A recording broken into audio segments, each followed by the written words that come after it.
తిరిగి వార్తలకు స్వాగతం.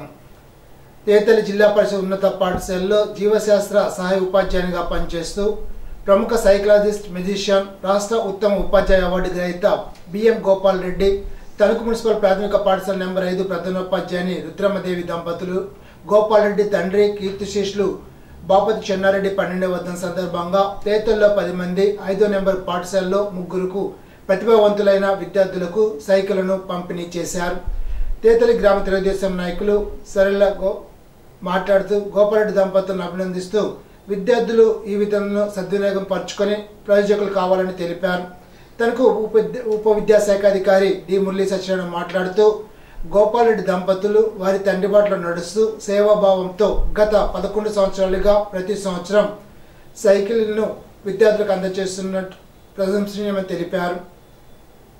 కార్యక్రమంలో పైడిపర్ ఉన్నత పాఠశాల ప్రధానోపాధ్యాయులు ఏడుకొండలు, తేతల ఉన్నత పాఠశాల ప్రధానోపాధ్యాయులు పుల్లారెడ్డి తదితరులు పాల్గొన్నారు.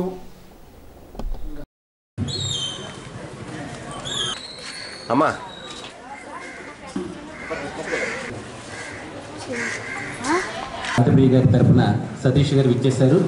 వారి బాపతి చెన్నారెడ్డి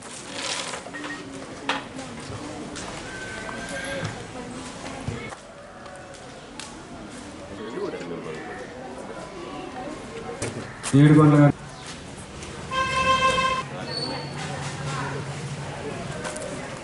మరి తిరుపతి కందించవలసిన రెడ్డి గారికి కోరుతున్నాను. 2 నిమిషాలకు ఫోన్ ఎత్తవలసి వస్తుంది. తర్వాత కంటిన్యూ డిస్కస్. మా కుటుంబ సభ్యులైనటువంటి మా ఉపాధ్యాయుని రెడ్డి గారు కొంచెం ముందులండి.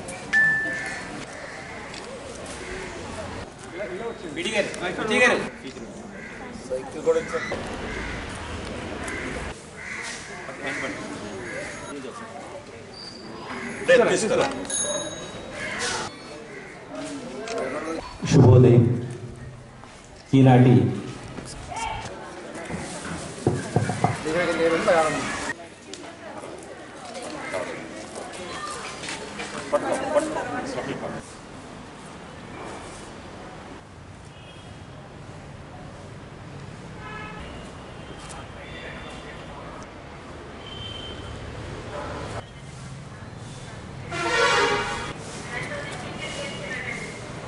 గోపాలరెడ్డి గారు లాంటి ఒక ఉన్నత ఆశయాలు కలిగినటువంటి, ఉన్నత భావాలు కలిగినటువంటి వ్యక్తి ఈ పాఠశాలలో పనిచేయడం పాఠశాల విద్యార్థులకు, గ్రామానికి కూడా చాలా అదృష్టదాయకం అని చెప్పి నేను నిస్సంకోచంగా చెప్తున్నాను.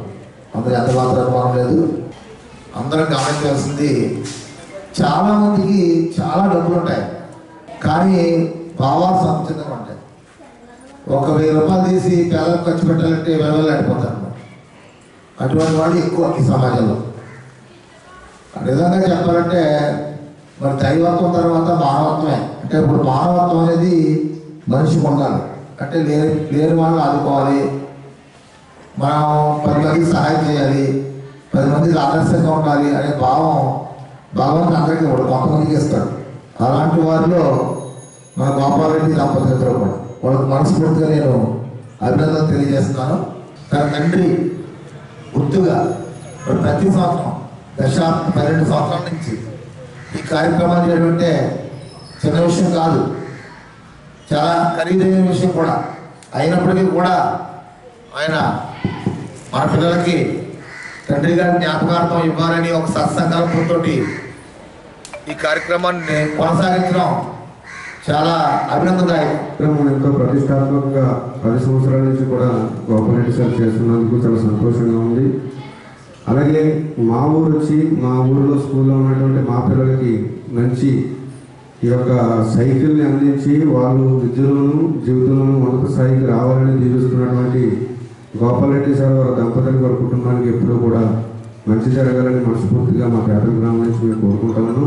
అలాగే ఇటువంటి కార్యక్రమాలు ఎన్నో చేయాలని అందరికీ ఇన్స్పిరేషన్గా ఉన్న గోపాలరెడ్డి సార్ అందరికీ కూడా మనస్ఫూర్తిగా నమస్కారం తెలియజేస్తాను. ఈ సంవత్సరం కూడా అదేవిధంగా సైకిల్ ఇచ్చే ప్రయత్నం చేస్తున్నాము. మేమేదో పిల్లలకి ఇవ్వడం కాదండి, ఆ పిల్లలు మాకు ఇచ్చింది తిరిగి ఇచ్చే ప్రయత్నం చేస్తున్నాం. ఆ పిల్లలను బట్టి మేము ఉంటున్నాం. నాన్నగారు ఒక విఏగా చేసేవారండి. ఒక సాధారణ మధ్యతరగతి కుటుంబం మాది. వారి క్రమశిక్షణ వల్లే నేను టీచర్ అవ్వడం జరిగింది. వారు చూపిన వాటిలో వారు ఎన్నో దేవాలయాలకి 6 లక్షల రూపాయల వివరాలు ఇవ్వడము, విద్యాదానం చేయడము, కొన్ని వేల మంది ఉన్నత విద్యా కోర్సుల్లో చేరడం, కానీ కొన్ని వందల మంది ప్రభుత్వ ఉపాధ్యాయులుగా మారడానికి కూడా కారకులయ్యారు. ఆయన చూపిన వాటిలో నడిచే ప్రయత్నంగా గత 10 సంవత్సరాలుగా ఈ సైకిల్ పంపిణీ కార్యక్రమం చేస్తున్నాము. అందరి సహకారంతో మరి ఇచ్చేసినటువంటి పెద్దలందరికీ మరొకసారి హృదయపూర్వక ధన్యవాదాలు తెలియజేసుకుంటూ, పిల్లలందరూ కూడా చాలా బాగా చదువుకోవాలి. మీరు పెద్దగా ఇలాంటి కార్యక్రమాలు చేయాలని మనస్ఫూర్తిగా కోరుకుంటూ, ఆంధ్రప్రదేశ్ ఉప ముఖ్యమంత్రి జనసేన పార్టీ వ్యవస్థాపక అధ్యక్షులు కొణిదెల పవన్ కళ్యాణ్ పుట్టినరోజు సందర్భంగా తాడేపల్లిగూడెంలో ఏర్పాటు చేసిన రక్తదాన శిబిరం పలు రికార్డులను సొంతం చేసుకోవడం ఆనందంగా ఉందని శాసనసభ్యులు బొలిశెట్టి శ్రీనివాస్ పేర్కొన్నారు. తాను విదేశీ పర్యటనలో ఉన్న ఇంతటి కార్యక్రమాన్ని తమ భుజాలపై వేసుకున్న జనసేన, తెలుగుదేశం, బీజేపీ నాయకులతో పాటు మెగా ఫ్యాన్స్ కి ఆయన ప్రత్యేక అభినందనలు తెలిపారు. కార్యక్రమాన్ని విజయవంతంగా నిర్వహించడంలో కృషి చేసిన ప్రతి ఒక్కరికి పేరు పేరున ధన్యవాదాలు తెలిపారు. 967 యూనిట్ల రక్తదానం చేసి రికార్డు సృష్టించడం తాడేపల్లిగూడానికి గర్వకారణంగా ఆయన చెప్పుకొచ్చారు. ఈ సందర్భంగా రక్తదాన నిర్వహణ కమిటీ అధ్యక్షుడు బొలిశెట్టి శ్రీనివాస్ తనయుడు రాజేష్ మాట్లాడుతూ, పెద్ద కార్యక్రమాన్ని నిర్వహించడంలో జనసేనతో పాటు తెలుగుదేశం, బీజేపీ కార్యకర్తలు, మెగా ఫ్యాన్స్ తో పాటు సహకరించిన 5 బ్లడ్ బ్యాంక్ సిబ్బందికి కృతజ్ఞతలు తెలిపారు. 967 యూనిట్ల 5 గంటల్లో సేకరించి Limca book of world records తో పాటు Telugu book of world records లోను స్థానం సంపాదించడం అందరూ పడ్డ కష్టానికి ప్రతిఫలం లభించినట్లయిందని అభిప్రాయపడ్డారు. ఇంతటి కార్యక్రమానికి సహకరించిన ప్రతి ఒక్కరికి పేరు పేరున కృతజ్ఞతలు తెలిపారు. కృష్ణా జిల్లాలోని పలు ప్రాంతాల్లో వరద ముంపులో ఉన్న బాధితులను ఆదుకోవడానికి తాడేపల్లిగూడెంలోని దాతలు ముందుకు రావాలని శాసనసభ్యులు బొలిశెట్టి శ్రీనివాస్ పిలుపునిచ్చారు. రైస్ మిల్లర్స్ అసోసియేషన్ ఆధ్వర్యంలో తయారు చేసిన పంపిణీకి సిద్ధంగా ఉన్న ఆహార పదార్థాలను ఆయన పరిశీలించి విజయవాడకు పంపించారు. ఇంతటి మంచి కార్యక్రమాన్ని నిర్వహించిన రైస్ మిల్లర్స్ అసోసియేషన్ సభ్యులను ఆయన అభినందించారు. వరద ముంపులో ఉన్నవారిని ఆదుకునేందుకు తాను సైతం సిద్ధంగా ఉన్నానని, తన వంతు సహకారాన్ని కూడా వరదబాధితులకు అందిస్తున్నట్లుగా తెలిపారు. భారతీయ విద్యాభవన్ ప్రాంగణం నుంచి సుమారు 10 వాహనాల్లో ఆహార పొట్లాలను వరద ప్రభావిత ప్రాంతాలకు పంపించారు.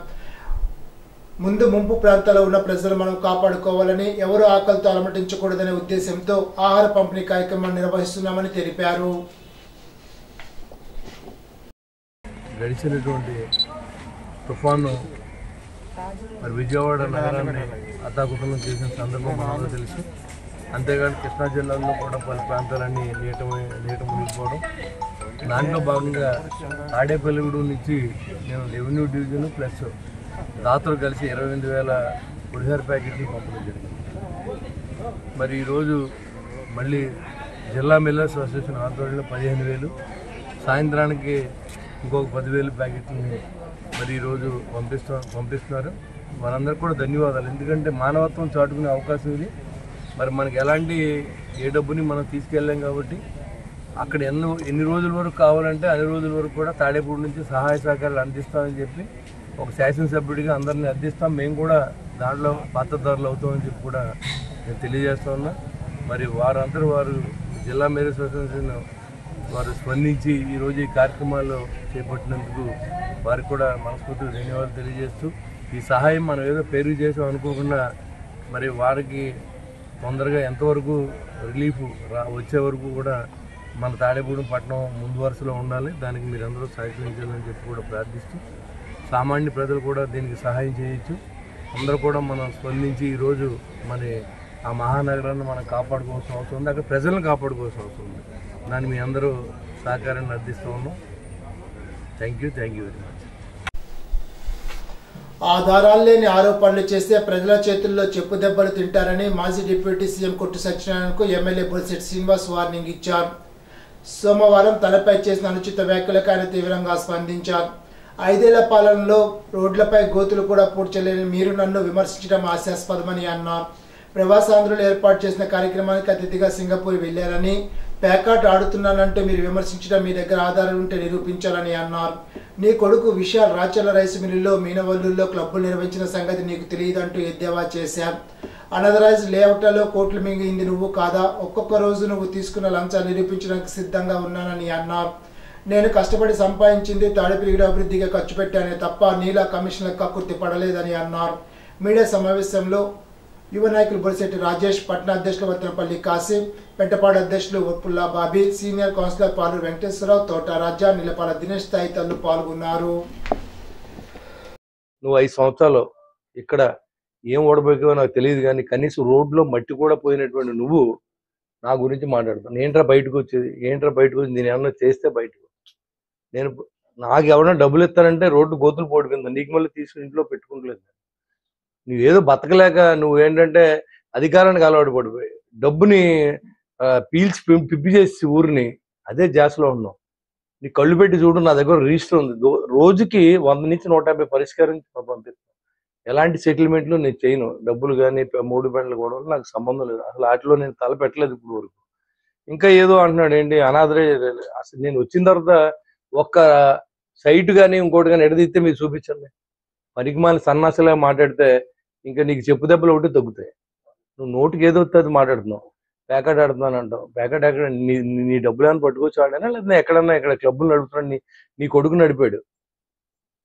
రాచర్ల గ్రామంలో ఒక రైస్ మిల్లో మీ కొడుకు నడిపాడు, ఏనవల్లూరులో నడిపాడు.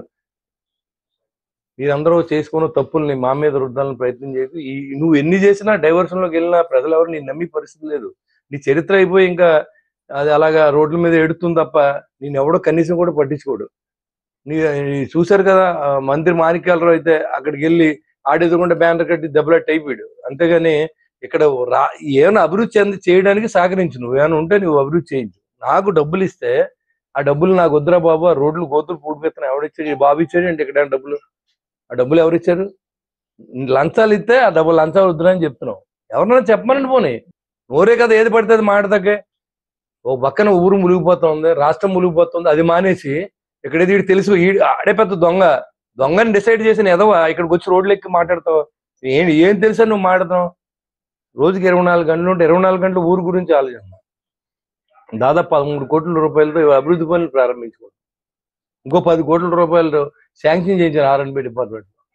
నేను నిరంతరం ఆ పని మీద తిరుగుతుంటే నాయనకాయలు ఏడుతున్నాడు, నా ఇంట్లో ఏం జరుగుతుంది, నా ఇంట్లో బాత్రూంలో ఎవరున్నారు, ఎవరైనా పెట్టేవంటారు బాబు, నువ్వు నాకేం అర్థం అవుతలేదు.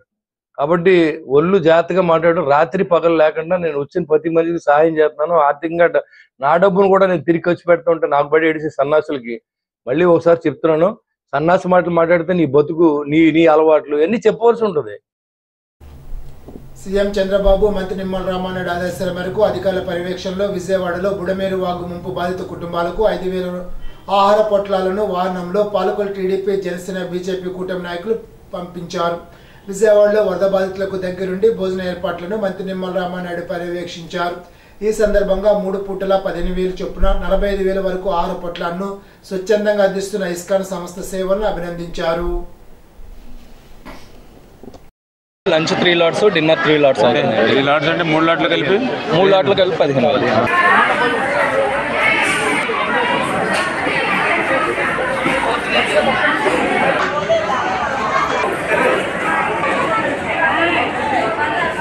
గత 100 సంవత్సరాల చరిత్రలో మరి ప్రకాశం బ్యారేజీకి కృష్ణ 11,40,000 క్యూసెక్కుల నీరు మరి వచ్చినటువంటి పరిస్థితి లేదు. ఇటువంటి సందర్భంలో మరి విజయవాడ పట్టణానికి సంబంధించి ప్రజలు ఎవరైతే మరి ఇబ్బందుల్లో ఉన్నటువంటి స్థితిలో ఇస్కాన్ మరి వాళ్ళు స్వచ్ఛందంగా స్పందించి ఈ యొక్క చంద్రబాబు నాయుడు గారు చేస్తున్నటువంటి కృషి కష్టానికి తమ వంతు తాము కూడా తోడుగా ఉండాలనేటువంటి ఆలోచనతో ఈవేళ 3 స్లాట్లు మార్నింగ్ 5 ఒక్కొక్క స్లాట్కి 5,000 టిఫిన్లు అంటే 3 స్లాట్లు అంటే 3/5 15,000 మరి ప్యాకెట్లు ఎవ్రీడే మార్నింగ్ బ్రేక్ఫాస్ట్.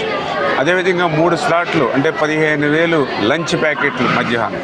అదేవిధంగా ఈవినింగ్ 3 స్లాట్లు 15,000 డిన్నర్. ఈ రకంగా మరి అవి కూడా ఎవరైతే వాళ్ళ టెంపుల్తో కనెక్టివిటీ ఎవరైతే భక్తులు ఉన్నారో వాళ్ళని అనుసంధానం చేసుకుని ఆ ప్రిపరేషన్ కూడా క్వాలిటీ ఫుడ్ ప్రిపరేషన్ చేసి ఆ సర్వీస్ కూడా మళ్ళీ వీళ్ళే వాలంటీర్స్ని వీళ్ళే అరేంజ్ చేసుకుని వీళ్ళ టెంపుల్స్లో ఎవరైతే భక్తి భావంతో వీళ్ళతో కనెక్టివిటీ ఎవరు ఉంటారో వాళ్ళ ద్వారా మరి డోర్ టు డోర్ ఎవరైతే ఎవరైతే ఉన్నారో ఆ ప్లేస్కి వెళ్ళి చేస్తూ ఉన్నారో అందుకు ఇస్కాన్ వారికి మన ఆంధ్రప్రదేశ్ రాష్ట్ర ప్రభుత్వం తరఫున కూడా మేము కూడా హృదయపూర్వకమైనటువంటి ధన్యవాదాలు తెలియజేస్తాం. ప్రకాశం బ్యారేజ్లో బోటు అడ్డుపడిన 69వ గేటుకు మరమ్మతులు చేసేందుకు గేట్ల నిపుణులు కన్నయ్య నాయుడుతో కలిసి మంత్రి నిమ్మల రామనాయుడు పరిశీలించారు. గేటు పనులకు సంబంధించి ఆయనతో చర్చించారు. ఈ సందర్భంగా మంత్రి రామానాయుడు మీడియాతో మాట్లాడారు.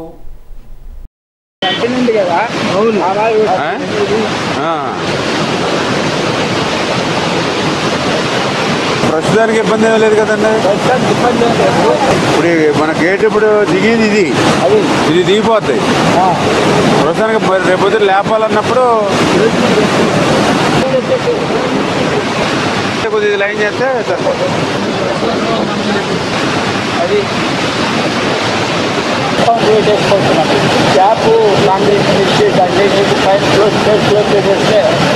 బ్యారేజీ అంటే ఇది తెలుగు జాతి ప్రజల ఆస్తిది. అందులో కూడా పర్టికులర్గా టంగుటూరి ప్రకాశం పంతులు గారు పేరు పెట్టుకున్నటువంటి బ్యారేజీ ఇది. లక్షలాది ఎకరాలకు సాగునీరు ఇస్తూ లక్షలాది మంది ప్రజల దాహార్తిని తీర్చేటువంటి బ్యారేజీ ఇది. అందుచేత ఇటువంటి బ్యారేజీకి నష్టం కలిగించేటువంటి ఏ ఒక్క చిన్న చర్య కూడా మానవుడు అనేవాడు ఎవరు కూడా తీసుకోకూడదు. దేవుడు కూడా అటువంటి పని చేస్తే క్షమించాడు. అందుచేత ఆ విషయం మీద కూడా మేము తర్వాత ఆలోచన చేస్తాం. ముందు ఇమ్మీడియట్లీ జరిగినటువంటి ఇబ్బంది ఏదైతే ఉందో దాన్ని క్లియర్ చేసి, ఒక పడవ అయితే క్రిందికి కొట్టుకుని పోయిందని చెప్తూ ఉన్నారు. ఆ గ్యాప్లోంచి మిగిలింది కూడా ఏంటనేది కూడా మనం ఎంక్వైరీ చేసుకుని దాన్ని కూడా పడవలను తీయడానికి కూడా ఏజెన్సీని కూడా ప్రమోట్ చేసుకుని ఇప్పుడు ఆల్రెడీ 11,40,000 క్యూసెక్ల వరకు కూడా ఇప్పుడు వాటర్ ఫ్లో ఉంది. కాబట్టి రేపటికి కొంచెం తగ్గుముఖం పడుతుంది, ఎల్లుండికి ఇంకా తగ్గుముఖం పడుతుంది అనేది మాకు ఉన్నటువంటి ఫోర్కాస్ట్ ద్వారా అంచనా ఉంది. అంచేత రాబోయేటువంటి 2 రోజుల్లో అది కూడా ప్లాన్ చేసుకుని ఏదైతే ఆ పడవలు అంటే అది 4 పడవలు అని చెప్తూ ఉన్నారు, అది ఎంతవరకు 4, 3 అనేది కూడా మేము ఐడెంటిఫై చేసుకుని ఆ ఉన్న అడ్డుపడినటువంటి పడవలను కూడా 1-2 రోజుల్లో ఆ వాటర్ ఫ్లోని దృష్టిలో పెట్టుకుని, ఎందుకంటే ఇప్పుడు మళ్ళీ దాన్ని జాగ్రత్తగా మళ్ళీ వెలుపులకు తీయాలి. ఏమాత్రం కొంచెం మళ్ళీ అది ఎఫెక్ట్ అయ్యి గేట్లకి టచ్ అయినా లేదా ఇంకోటైనా మళ్ళీ దానికి ఏదైనా ఏమాత్రం చిన్న ఇబ్బంది వచ్చినా మనకి రేపు గేట్లు క్లోజ్ చేయడంలో కానీ ఓపెన్ చేయడంలో ఇబ్బంది ఉంటుంది. కాబట్టి దాన్ని కూడా జాగ్రత్తగా ఆ ఫ్లోని దృష్టిలో పెట్టుకుని తీసేటువంటి పరిస్థితి ఉంటుంది. దానికి కూడా కన్ననాయుడు గారు ఆల్రెడీ మనకు అవైలబుల్ ఉన్నారు కాబట్టి ఆయన సహకారం కూడా తీసుకుంటామని చెప్పి తెలియజేస్తాం. ఇప్పుడు తూర్పుగోదావరి జిల్లా వార్తలు.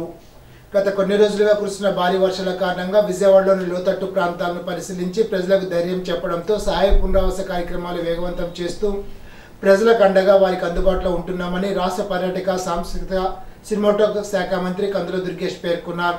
మంగళవారం మంత్రి కందుల దుర్గేష్ స్థానిక నాయకుల అధికారులతో కలిసి విజయవాడలో ముంపు గురైన ప్రాంతాలు మైత్రినగర్, జయప్రకాష్ నగర్, సున్నంబట్టేలు, క్రీస్తురాజపురం, అరుణ్ నగర్, గంగిరెద్దుల దిబ్బ ప్రదేశాల్లో ప్రజలకు అందిస్తున్న సహాయక చర్యల్లో పాల్గొన్నారు. ముఖ్యమంత్రి నారా చంద్రబాబు నాయుడు ముంపు గురైన లోతట్టు ప్రాంతాలను ఇప్పటికే పరిశీలించి ముంపు గురైన బాధితులకు ధైర్యం చెబుతూ యుద్ధ ప్రాతిపదికన ప్రజలకు సహాయ సహకారాలు అందించే విధంగా ఎన్డీఆర్ఎఫ్ బలగాలు, ప్రభుత్వ యంత్రాంగం రంగంలోకి దించి సహాయక పునరావాస కార్యక్రమాలు పెద్ద ఎత్తున చేస్తున్నామని తెలిపారు.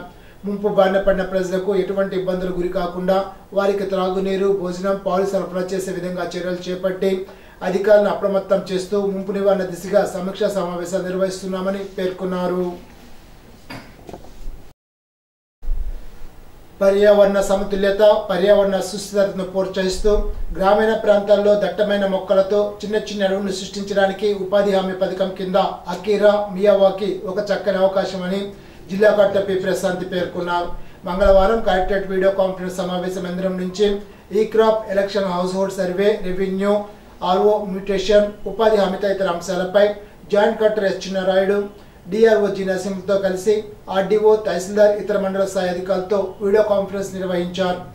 ఈ crop booking, VAO, VRO authentication పై మండల స్థాయి అధికారులతో వ్యక్తిగత పర్యవేక్షణ చేపట్టాలని కలెక్టర్ పి ప్రశాంతి ఆదేశించారు.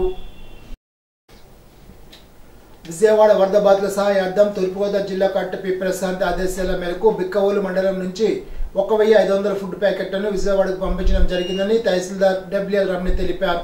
మంగళవారం విజయవాడకు ఆహారాన్ని పంపుతున్న వాహనానికి జెండా ఊపి పంపించారు.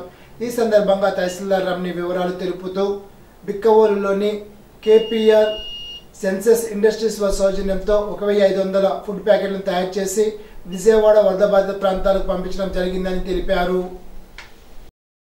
ప్రభుత్వ పాఠశాలలో అమలవుతున్న డొక్కా సీతమ్మ మధ్యాహ్న బడి భోజనం పథకం సమర్థవంతంగా నిర్వహించాలని జిల్లా కలెక్టర్ పి ప్రశాంతి విద్యాశాఖ అధికారులను ప్రధానోపాధ్యాయులను ఆదేశించారు. మంగళవారం రాజమహేంద్రవరం మార్కెట్ గార్డెన్లో గల శ్రీ సత్యసాయి గురుకులంలో జరిగిన ప్రత్యేక సమావేశంలో పీఎం పోషణ డొక్కా సీతమ్మ మధ్యాహ్న భోజన పథకంపై పలు అంశాలను కలెక్టర్ జిల్లా స్థాయి వర్క్షాప్లో చర్చించారు. ఈ సందర్భంగా జిల్లా కలెక్టర్ పి ప్రశాంతి మాట్లాడుతూ పాఠశాలలో విద్యార్థులకు అందజేసే మధ్యాహ్న భోజనం రుచికరంగా శుభ్రంగా ఉండేలాగా చూడాలని అన్నారు. ఉపాధ్యాయులు ప్రధానోపాధ్యాయులు ఆప్యాయంగా వడ్డిస్తూ 100% విద్యార్థులు మధ్యాహ్న భోజనాన్ని పాఠశాలలో తినేలాగా ప్రోత్సహించాలని అన్నారు. విజయవాడ వరద ప్రాంతాల్లోని బాధితులకు పునరావాస కార్యక్రమంలో భాగంగా తూర్పుగోదావరి జిల్లా నుండి 53,000 మందికి ఉదయం భోజనాల నిమిత్తం 20 వాహనాల ద్వారా ఆహారాన్ని సేకరించి పంపించడం జరిగిందని జిల్లా కలెక్టర్ పి ప్రశాంతి మంగళవారం ఒక ప్రకటనలో తెలిపారు. ఈ దాతృత్వ కార్యక్రమంలో Rajahmundry municipal corporation, Rajahmundry RDO, పౌర సరఫరాలు, జిల్లా సహాయక అధికారి, జిల్లా గ్రామీణాభివృద్ధి అధికారి, పరిశ్రమలు, వైద్య ఆరోగ్యం, పాఠశాల విద్య, ఇంటర్మీడియట్ విద్య, రెవెన్యూ, దేవాదాయ తదితర శాఖల అధికారులు పాల్గొని సేకరణ ప్రక్రియను పర్యవేక్షించడం జరిగిందని తెలిపారు. విజయవాడ వరద బాధితుల సహాయార్థం తూర్పుగోదావరి జిల్లా కలెక్టర్ పి ప్రశాంత్ ఆదేశాల మేరకు రాజానగరం మండలం నుంచి 1,500 ఫుడ్ ప్యాకెట్లను విజయవాడకు పంపించడం జరిగిందని తహసీల్దార్ ఎల్ లావణ్యవేణి తెలిపారు. మంగళవారం మధ్యాహ్నం విజయవాడకు ఆహారాన్ని పంపుతున్న వాహనానికి జెండా ఊపి ప్రారంభించారు. రాజానగరం మండలం నుండి 1,500 ఫుడ్ ప్యాకెట్లను తయారు చేసి విజయవాడ వరద ప్రభావిత ప్రాంతాల్లోకి పంపించడం జరిగిందని తెలిపారు. ఇప్పుడు ఏలూరు జిల్లా వార్తలు. దొండ రైతులకు దొండ పందిల సబ్సిడీ బకాయిలు వెంటనే చెల్లించాలని ఆంధ్రప్రదేశ్ రైతు సంఘ జిల్లా కార్యదర్శి కె శ్రీనివాస్ డిమాండ్ చేశారు. మంగళవారం దోరకా తిరుమల మండలం పంగడిగూడెంలో ఆంధ్రప్రదేశ్ రైతు సంఘ ఆధ్వర్యంలో దొండ పందిల సబ్సిడీ బకాయిల కోసం దొండ రైతులు ఆందోళన వ్యక్తం చేశారు. రైతు సంఘ నాయకులు దొండ పందిలను పరిశీలించారు.